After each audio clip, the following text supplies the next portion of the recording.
সকালবেলা ঘুম থেকে উঠে আজকে এক গাবলা গোবর গুলতে বসে পড়েছি। উঠোনটা লেপবো, কদিন ধরে ঝড় বৃষ্টি আসবে সেই ভয়ে আর উঠোনটা লেপা হচ্ছে না। আজকে ভাবলাম চলো লেপেই ফেলি।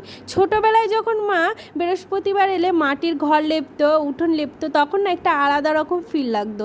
এখন তো আর সেরকম কারো মাটির ঘরই নেই, দেখাই যায় না। আর গ্রাম বলো টাউন বলো সবারই এখন কিন্তু পাকা বাড়ি, তাই আর লেপারও খুব একটা প্রয়োজন পড়ে না। কিন্তু ছোটোবেলার দিনগুলো না ভীষণ মিস করি।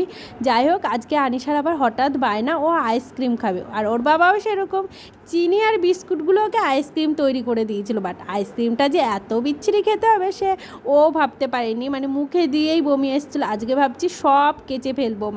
তারপরে কাচাকাচির পর এত ক্লান্ত হয়ে পড়েছিলাম। সন্ধ্যাবেলায় আমার মেয়ের আবার হুট করে বায়না, মা আজকে আমাকে এগরোল বানিয়ে দাও। তাই আমি বাড়িতেই বানিয়ে দিলাম, অন্য সময় কিনে দিই, আজকে টাইম ছিল তাই।